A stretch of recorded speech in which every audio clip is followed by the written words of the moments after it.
Cinco erros que o fisioterapeuta pode cometer ao tratar pacientes com dor lombar e como evitá-los. Esse é o tema do nosso vídeo de hoje. Então já curta, compartilha esse vídeo para mais pessoas, se inscreva no nosso canal e principalmente ative o sininho para que você possa receber mais vídeos como esse. E eu queria começar aqui falando de um erro muito comum na fisioterapia, justamente tratar a dor do paciente pensando somente nas questões estruturais.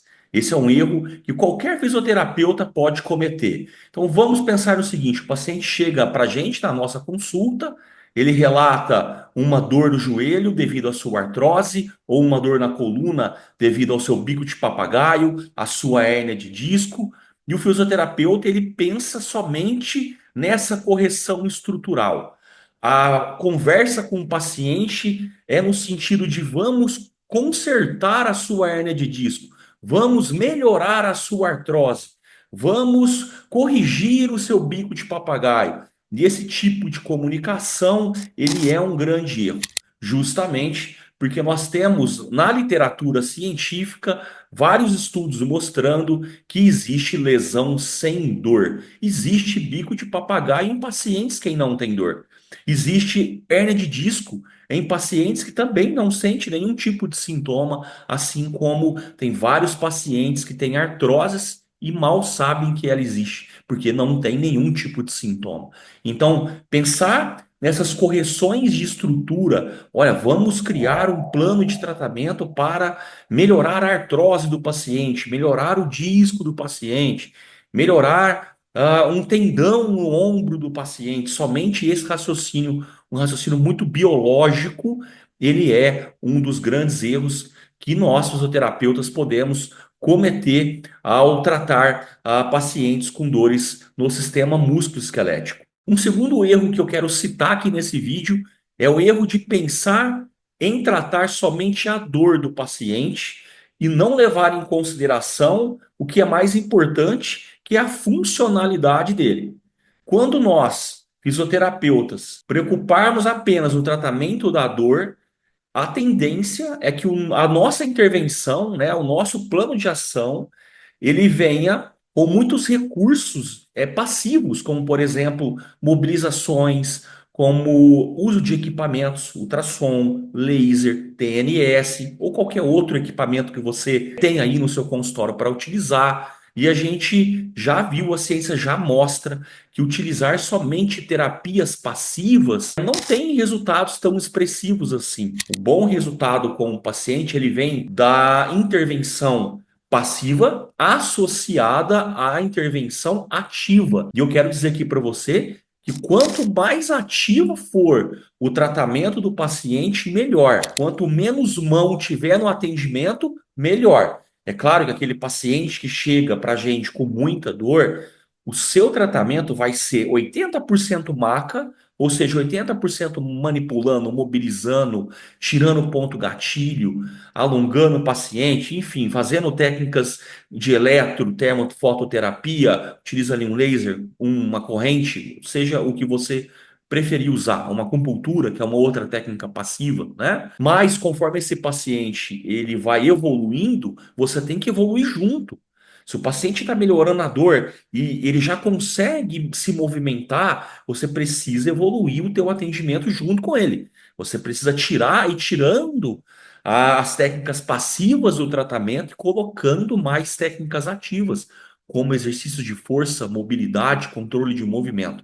Claro que você vai começar com aquilo que o paciente consegue fazer e evoluir depois para exercícios mais complexos. Mas busque sempre evoluir junto com o seu paciente e evite ficar somente em técnicas passivas, porque esse é um erro muito grande. O terceiro erro, ele pode vir do medo de nós, fisioterapeutas, o medo de que nós temos de mexer com o paciente que está com dor. Quando eu falo mexer, significa exercitar aquele paciente que está com dor e a dor dele vir a piorar após esses movimentos. E a gente não pode ter esse medo. Eu vou te passar um exemplo aqui. Aí quero te dar um exemplo aqui.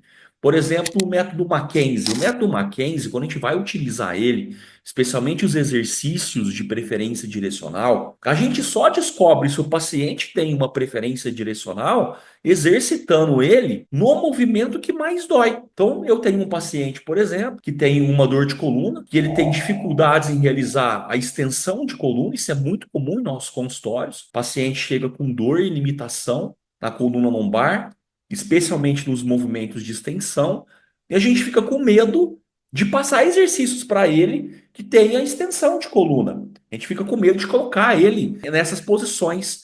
Então, o método Mackenzie, ele fala exatamente o oposto. Ele fala para a gente assim, ó, vai lá e testa. Pega o movimento que o paciente tem mais dificuldade e exercita ele nessa direção. Claro que com movimentos mais suaves. Então, você colocaria esse exemplo que eu estou dando aqui, o paciente, por exemplo, deitado na maca, numa posição em prono, e ele vai fazer as extensões ativas do método Mackenzie, 3 de 10, 4 de 10, 5 de 10, e com isso você vai coletando a informação de melhora dele.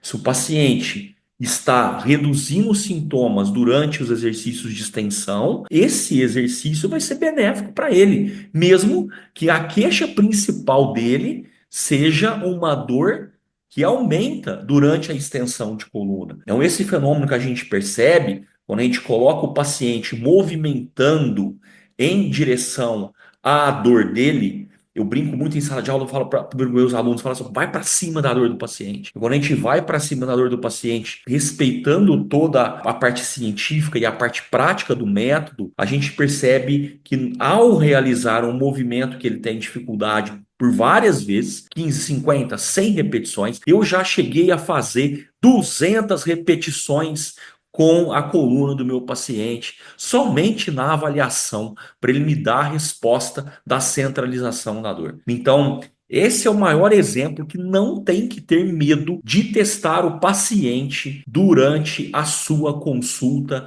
de avaliação e especialmente durante as suas técnicas de tratamento. Não tenham medo de manuseá-lo. Ele vai dar sinais claros para a gente. Aí você pode me perguntar, Edu, quais são os sinais claros que ele pode dar quando ele piora com o movimento? Que às vezes o paciente não é um centralizador, ele vem com uma dor na lombar, ele vem com uma dor na extensão da coluna lombar, mas na hora que você coloca extensão, de fato essa dor piora. Então, sinais, óbvio, primeiro, piora da dor do paciente. Se ele está fazendo um movimento onde ele está te dando sinais de aumento de intensidade ou a dor dele está saindo do eixo da coluna e indo em direção ao membro inferior, nós chamamos de periferilização dos sintomas, esse paciente está piorando. E você deve diminuir a carga do movimento de extensão e colocar esse movimento com uma carga menor. Se mesmo na retirada da carga não for suficiente para o paciente melhorar, você deve tirar os exercícios de repetição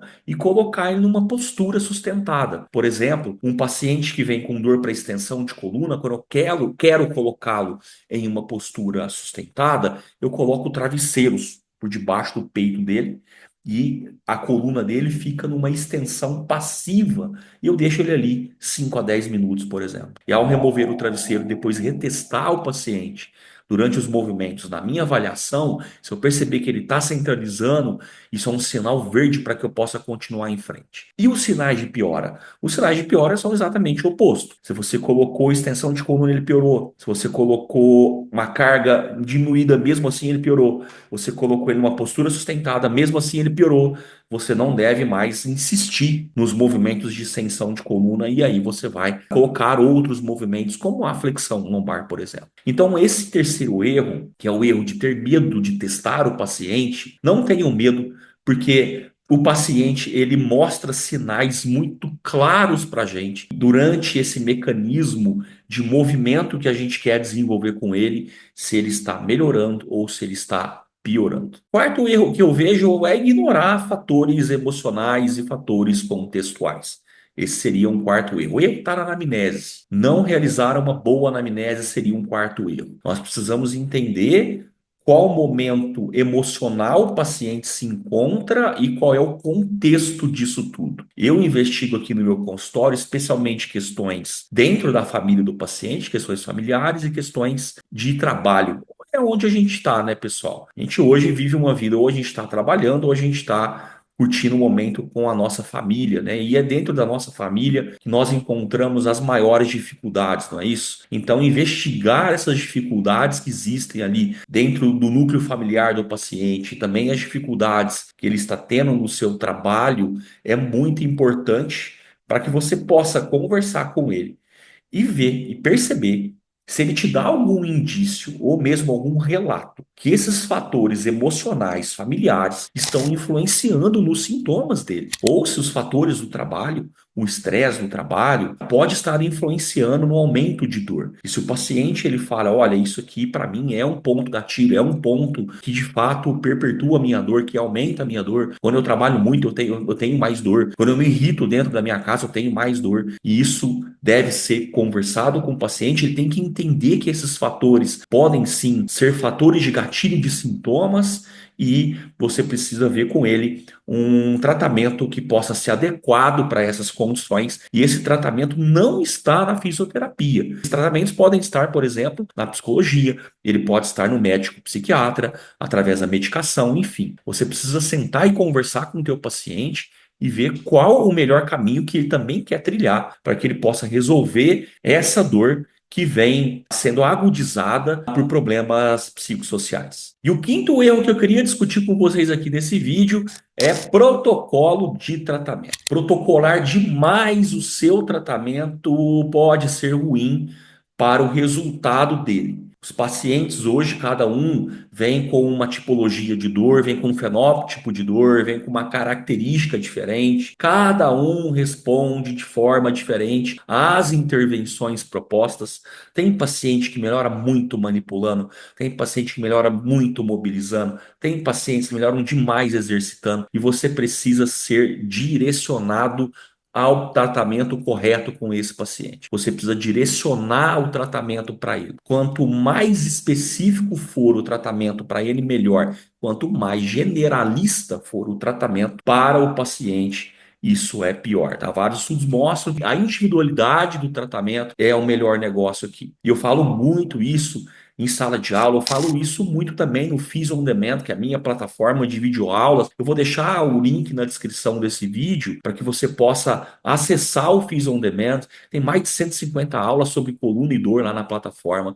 Eu falo isso muito lá dentro. Se você tiver que protocolar alguma coisa, protocole a sua avaliação. Faça a avaliação igual em todos os pacientes. Ou seja, o paciente chega com dor na tua coluna, na coluna lombar, você precisa saber quais são os testes que você deve aplicar nesse paciente para que você possa ter uma clareza de informações, conseguir montar o quebra-cabeça da avaliação e, com isso, definir um melhor plano de tratamento para ele. Isso sim pode ser protocolado. Então, a protocolar a avaliação é um passo interessante, deixa ela mais afiada, mas é claro que você vai ter pacientes que vêm, né, com sintomas bem diferentes da maioria, e você vai ter que sair fora desse modelo que você mesmo pode criar. Mas protocolar tratamento aí fica muito complicado. Colocar TNS em todo mundo, fazer laser em todo mundo, manipular todo mundo, liberação miofascial em todo mundo, posturas de RPG em todo mundo, seja o que for, acupuntura em todo mundo, isso não faz sentido algum, sendo que o paciente ele vem com questões muito individualizadas e você precisa dar o tiro no alvo, e é isso que vai te trazer mais resultado e te diferenciar dos demais na profissão. Espero que tenha gostado dessas 5 dicas aqui. Se você ainda não participa do nosso canal, faça a sua inscrição, toca no sininho para que você possa receber mais vídeos como esse. Curta e compartilha esse vídeo para ajudar mais pessoas a receberem informação de qualidade aqui no YouTube. Valeu, te vejo no próximo vídeo.